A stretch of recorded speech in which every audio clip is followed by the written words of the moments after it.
Harley Davidson bike जैसे नहीं दिखता ये। इंडिया जब हार्ले डेविडसन बाइक्स इंपोर्ट करता था तो 100% टैरिफ लगता था। डोनाल्ड ट्रम्प ने क्लेम किया कि उन्होंने मोदी जी को एक फोन कॉल लगाया और उसमें ये जो 100% इंपोर्ट टैरिफ लगता था उसको 50% कर दिया। डोनाल्ड ट्रम्प जब पहली बार प्रेसिडेंट बने थे 2017 में, तब याद है कि इंडिया का क्या हाल हुआ था। 2017 से पहले हम ईरान से 10% ऑफ ऑयल इंपोर्ट करते थे। 10% of our oil imports used to be from Iran, but one day we just had to suddenly stop it. क्यों? क्योंकि ट्रम्प को नहीं पसंद था और इंडियंस यूएस जाते हैं H1B वीजास पे, राइट। प्रेसिडेंट ओबामा के अंडर जो H1B वीजास का डिनायल रेट था वो था अबाउट 3%।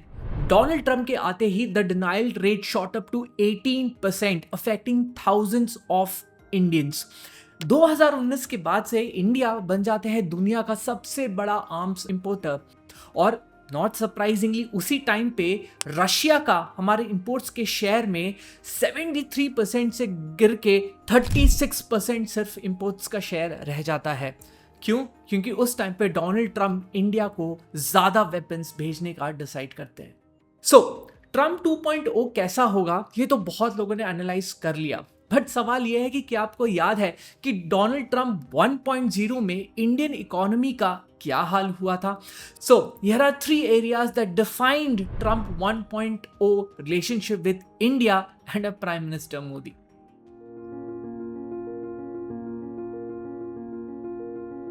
डोनाल्ड ट्रम्प के फर्स्ट प्रेसिडेंसी के वक्त, विच इज 2017 टू 2020-21, इंडिया और यूएस का जो ट्रेड रिलेशनशिप था वो एक रोलर कोस्टर था, कभी हाइज तो कभी लोज। लेकिन ओवरऑल इस पीरियड में इंडिया और यूएस का ट्रेड रिलेशनशिप सब्सटैंशियली बढ़ गया। Just look at that volume increase of US exports to India. 2016 से 18 के बीच में इंडिया यूएस का जो ट्रेड है वो 10% एनुअली बढ़ गया। But here something interesting for you, China के बाद यूएस ही हमारा सबसे बड़ा ट्रेड पार्टनर है, राइट? और चाइना जितना भी आप न्यूज़पेपर में हेडलाइंस पढ़ लो, अभी भी चाइना ही हमारा सबसे बड़ा ट्रेड पार्टनर है। इनफैक्ट बढ़ता ही जा रहा है उनके साथ ट्रेड वॉल्यूम। एनीवे, तो यूएस हमारा one of the largest trading partners है। But here's a fact for you, India US के साथ एक्चुअली ट्रेड सरप्लस में है, यानी कि हम यूएस ज्यादा चीजें एक्सपोर्ट करते हैं then the amount that we actually import from US. But the picture isn't as rosy as it sounds, क्योंकि डोनाल्ड ट्रम्प को अपने फर्स्ट टर्म से ही इंडिया के हाई इंपोर्ट टैरिफ से बड़ा प्रॉब्लम था। इनफैक्ट वो तो कहते थे कि इंडिया जो है यूएस गुड्स पे ब्राजील और इवन चाइना से ज्यादा टैरिफ्स इंपोज करता है।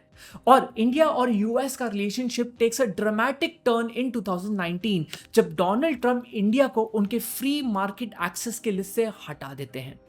ये जो लिस्ट है इसका नाम है जनरलाइज्ड सिस्टम ऑफ प्रेफरेंसेस। ये एक्चुअली यूएस का one of the oldest preferential trading program है।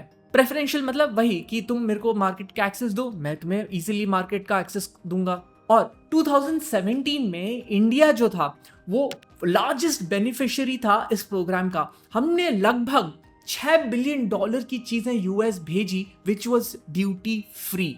बट 2019 में डोनाल्ड ट्रम्प डिसाइड करते हैं कि इंडिया को इस लिस्ट से निकाल दिया जाए, क्योंकि इंडिया इतना ज्यादा टैरिफ चार्ज करता है यूएस गुड्स पे।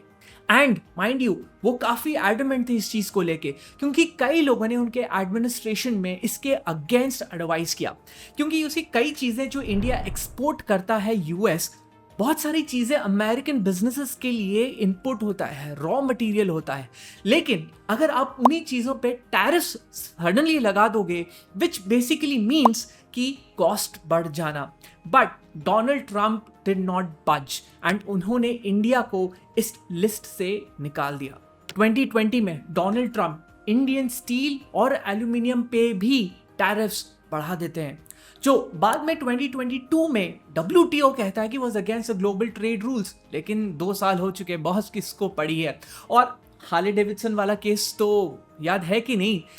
डोनाल्ड ट्रम्प कहते हैं कि भैया जब यूएस हार्ले डेविडसन की बाइक्स इंडिया भेजता है तो इंडिया उस पर 100% टैरिफ्स लगाता है, लेकिन जब इंडिया मोटर बाइक्स यूएस भेजता है तो फ्री, नो टैक्सेस। तो Donald Trump finds it unacceptable और वो कहते हैं कि उन्होंने मोदी जी को फोन लगाया और फोन कॉल पे कहा कि बॉस ये नहीं चलेगा, and apparently over the same call Modi ji had to reduce the tariffs from 100% to 50%। और ट्रम्प वहां नहीं रुकते, ही गोज ऑन टू से कि भैया 50% is also not acceptable. Anyway, Donald Trump 1.0 में इंडिया और यूएस का ट्रेड रिलेशनशिप ओवरऑल काफी स्ट्रेंथन हो गया था। And mind you, Donald Trump उस टाइम पे चाइना के साथ ट्रेड वॉर भी खेल रहे थे, एंड इसमें इंडिया को डेफिनेटली कुछ तो फायदा मिला ही। एंड ओवरऑल इंडिया और यूएस का रिलेशनशिप मोर और less flourished under Trump 1.0। But trade के अलावा एक और ऐसा एरिया है जहां पे इंडिया और यूएस, ट्रम्प और मोदी जी का रिलेशनशिप रियली फ्लरिश्ड। बट आगे बढ़ने से पहले आपके लिए एक क्वेश्चन, क्या आप इंडियन इकोनॉमी में जेन्युइनली इंटरेस्टेड रहते हैं? आर यू इंटरेस्टेड कि डेटा एक्चुअली क्या कहता है? क्योंकि सुपरफिशियल ज्ञान देने वाले तो बहुत हैं। अगर आप इन चीज़ों में इंटरेस्टेड रहते हैं to know the real stories behind the headlines, तो ज़रूर इस चैनल को सब्सक्राइब करिए एंड लाइक दिस वीडियो, क्योंकि मैं अपने चैनल में ऐसे इंडियन इकोनॉमी के अलग अलग फैसेट्स को स्टडी करता हूँ और उन पे वीडियोस बनाता हूँ, videos that will help you to stay informed and stay updated. Let's talk about defence.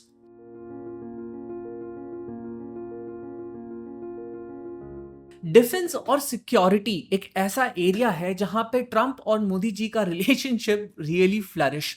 2019 में ट्रम्प के सपोर्ट से ही यूएन सिक्योरिटी काउंसिल को फाइनली जैश ए मोहम्मद की चीफ मसूद अजहर को एक ग्लोबल टेररिस्ट अनाउंस करना पड़ गया। और उससे पहले 2018 में जो फाइनेंशियल एक्शन टास्क फोर्स है, जो एक इंटर गवर्नमेंटल ऑर्गेनाइजेशन है, उस ऑर्गेनाइजेशन ने भी अंडर ट्रम्प्स इन्फ्लुएंस पाकिस्तान को ग्रे लिस्ट कर दिया था because of money laundering and for funding terrorist organisations. लेकिन what really blossomed under Trump 1.0 and Modi ji was defence trade. सोचिए, 1960s के बाद से पहली बार ऐसा हुआ था कि हमारे इंपोर्ट्स में रशिया का जो शेयर है had dropped to less than 50%, first time since 1960s, क्योंकि रशिया का जगह लेने लग गया था फ्रांस और United states of America. Trump और मोदी जी का रिलेशनशिप और भी स्ट्रेंथन हुआ जब ट्रम्प ने इंडिया को उनके स्ट्रेटेजिक ट्रेड ऑथराइजेशन के सबसे टॉप मोस्ट टीयर 1 में इंडिया को एक्सेप्ट किया। बेसिकली इसका मतलब ये था कि US has gained confidence in India और US अपने हाई डिफेंस टेक्नोलॉजीज को इंडिया एक्सपोर्ट कर सकता था। And this was a huge boost for India as well and Modi ji, क्योंकि उस टाइम पे टीयर 1 पे सिर्फ अबाउट 36 कंट्रीज थे ग्लोबली, जिसमें से मोस्टली तो नेटो कंट्रीज थे। इंडिया और यूएस का ये डिफेंस रिलेशनशिप हमको देखने को मिला जब 2020 में इंडिया और चाइना के बीच के गलवान क्लैशेस में US provided valuable intel to India. So trade, defence, ये दो एरियाज में Trump 1.0 had a huge impact on Indian economy. और तीसरा एरिया है एनर्जी।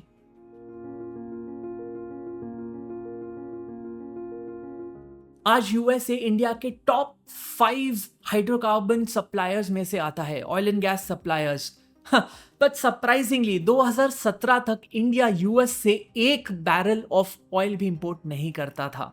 सो 1973 में ओपेक ने यूएस पे एक एम्बार्गो लगा दिया था। मतलब उन्होंने डिसाइड किया कि वो यूएस को तेल नहीं भेजेंगे, क्योंकि वॉर में यूएस ने इजराइल को सपोर्ट किया था। अब तेल तो ओपेक से आना नहीं था, and US also wanted to reduce the dependence on Russian oil. तो उस टाइम पे यूएस ने डिसाइड किया कि वो जो भी तेल खुद निकालते हैं वो एक्सपोर्ट नहीं करेंगे। एंड 2015 में यूएस ये बैन हटाता है, एंड 2017 में डोनाल्ड ट्रंप पहली बार तेल भेजते हैं इंडिया को, एंड 2018 में US becomes the net exporter of oil. This energy relationship gets even more strengthened जब 2018 में इंडिया फर्स्ट टाइम LNG भी इंपोर्ट करता है यूएस से। बट वेट, एक ट्विस्ट है यहाँ पे। ट्रंप ने ऐसा नहीं किया क्योंकि उनको मोदी जी से या इंडिया से बहुत भाईचारा था. He actually arm twisted us to stop our imports from Iran. You see, उस टाइम पे यूएस ने ईरान पे सैंक्शंस लगाए हुए थे एंड अराउंड वो टाइम था जब इंडिया लगभग 10% ऑयल इंपोर्ट करता था ईरान से. But Donald Trump did not like it and he said बस करो, this has to stop. And जो इंडिया को एक वेवर मिला हुआ था फ्रॉम दी सैक्शंस, मतलब ये है कि इंडिया ईरान से इंपोर्ट कर सकता था. Even the earliest administrations of US had that sanctions on Iran.